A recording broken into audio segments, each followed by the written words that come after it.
प्यारे भाइयों बहनों, सादर सप्रेम नमस्ते।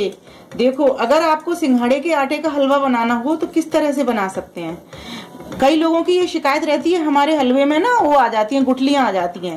तो आपने क्या करना होगा, सबसे पहले घी में, अच्छा हो गाय के घी में, और सिंघाड़े के आटे का हम हलवा बनाएं तो उसको पहले भून लें। और इस कलर का भूनें, कलर देख रहे हो आप कितना ब्राउनी कलर है, इस कलर का भून लें।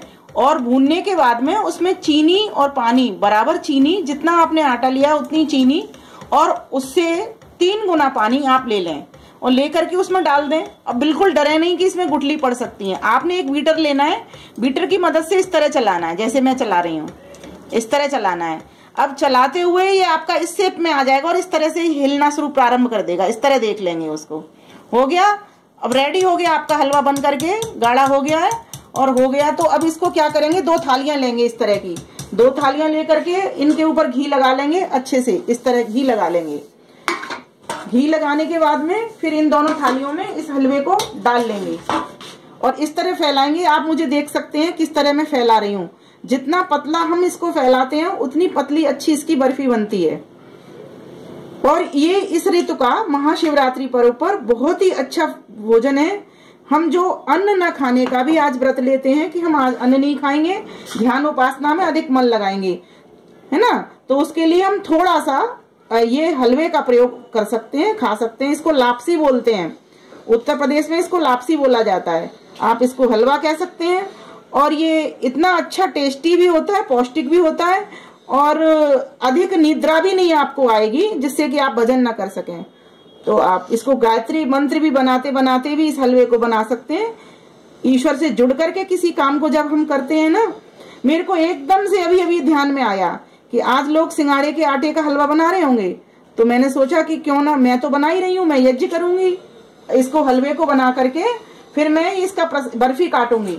इस तरह से थोड़ा सा हलवा लिया था मैंने, तो 100 ग्राम ही आटा लिया था। 100 ग्राम आटे से मैंने 2 थालियां भर ली अपनी।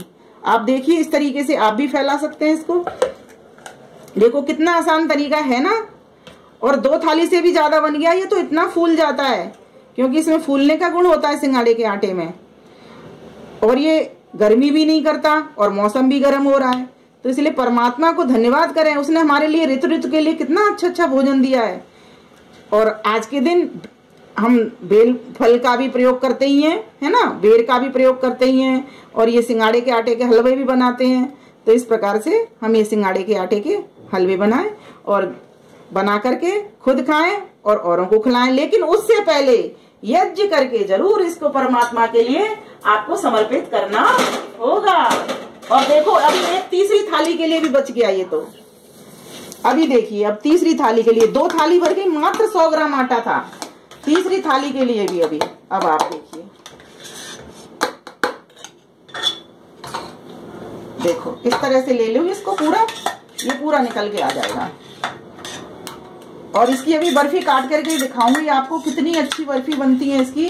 और इसको दही के साथ सेवन करते हैं, दही के साथ करते हैं सेवन। और दही में काली मिर्च भी मिला लेते हैं, कई लोग फीका ही लेते हैं क्योंकि मीठा तो ये खुद है। इस प्रकार से इसको भी फैला लेंगे। ये देखिए, ये सभी बर्फियां बन जाएंगी इसकी बहुत अच्छी सी।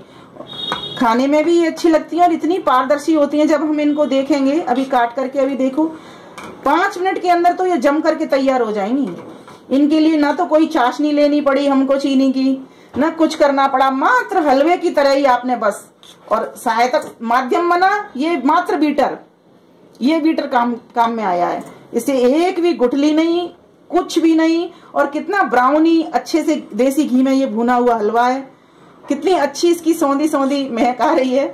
और आपको तो अब महक तो नहीं आ रही होगी क्योंकि ये तो आप सिर्फ सुनोगे देखोगे, लेकिन हमें महक आ रही है, हमें रहा नहीं जा रहा।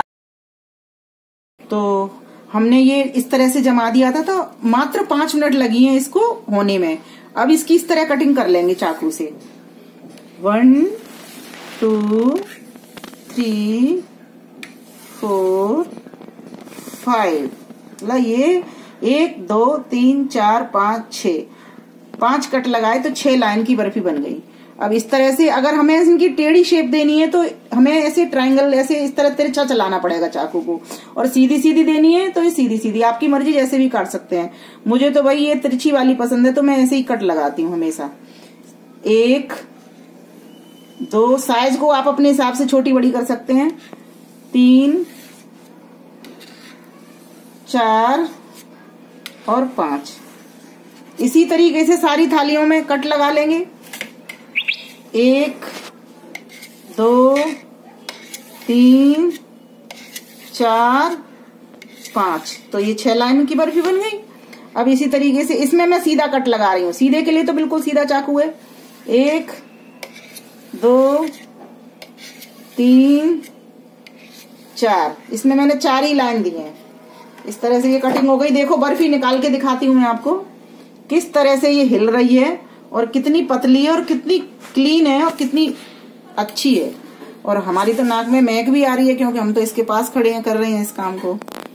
तो इस तरह से इन बर्फियों को आप बना सकते हैं और इनको आप आज के भोजन में जो गेहूं का अन्न, चने का अन्न खाते हैं ना, उसकी जगह ये सिंघाड़े के आटे का प्रयोग आप कर सकते हैं। और इनको काटते काटते भी, अभी मैं तो बोल नहीं पा रही हूँ, नहीं गायत्री मंत्र साथ साथ बोलेंगे। जैसे हम हलवा बना रहे थे ना, इसका पेस्ट बना रहे थे कढ़ाई में, तो हम भी तब भी मैं गायत्री मंत्र का ही जप कर रही थी। तो साथ साथ हमारे बहुत सारे काम हो रहे हैं। और ये तो भोजन तो प्रसाद है ही, प्रसन्नता देने वाला है और हमारे भजन में भी मन को टिकाने वाला है, ईश्वर से हमको जोड़ने वाला है ना। क्योंकि हमारा शरीर स्वस्थ होगा तो हमारे मन और आत्मा दोनों स्वस्थ होंगे। तो इस प्रकार से हम अपने भोजन को अच्छा बना सकते हैं। तो देखिए मैंने अभी आपको, ये मेरी छोटी सी रसोई है, सामान्य सी रसोई है ये, और इसी में मैंने ये बर्फी बना दी आपकी। तो आपका धन्यवाद। इस तरह से खाइए, खिलाइए, ईश्वर का भजन करिए खूब ज्यादा से ज्यादा। और आज संकल्प का भी दिन है महाशिवरात्रि में, तो संकल्प भी लें, नित्य प्रति हम ऋतु के अनुकूल भोजन करेंगे, कोई कोल्ड स्टोर का सामान नहीं खाएंगे। जो क्योंकि परमात्मा ने हमारे स्वस्थ रहने के लिए हमको ऋतु ऋतु में अलग अलग तरह का हमें, और अपना वात पित्त कफ भी देखेंगे, है ना, कि हमारा बात ठीक है, पित्त ठीक है, कफ ठीक है, या क्या इसमें इम्बैलेंस हो रहा है, क्या असंतुलन हो रहा है या ठीक नहीं है, कौन सी चीज गड़बड़ है ना, वो देख करके भी हम आहार विहार करेंगे। तो इस तरह से अब हम ये सीधी बर्फी भी देख सकते हैं। ये देखो, ये बिल्कुल चौकोर बर्फी में, ये चौकोर बर्फी है बिल्कुल।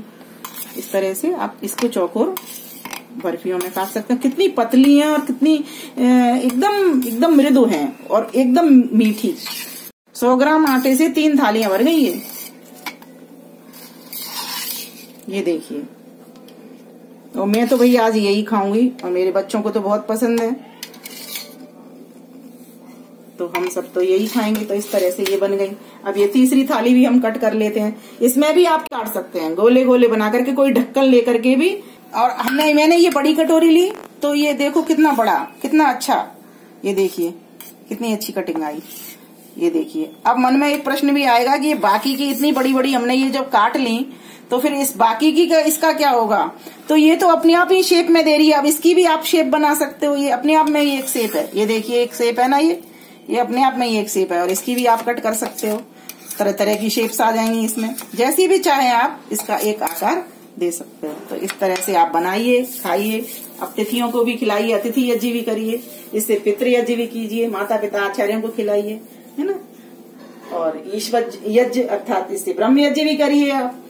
ईश्वर की आराधना करिए, प्रभु तूने हमें इतना सारा अन्न दिया, तरह तरह का अन्न दिया, तो ये धन्यवाद कर रहे हैं, है ना। तो इस प्रकार से आप ब्रह्म यज्ञ भी किए। देव यज्ञ मैंने तो अग्निहोत्र में अभी आहुति यज्ञ करके आई हूँ, तो अग्निहोत्र में मैंने तो इसी से 10 आहुति बलवेश्वर देवी यज्ञ की भी लगाई और इसी से मैंने सृष्टिकृत आहुति भी लगाई।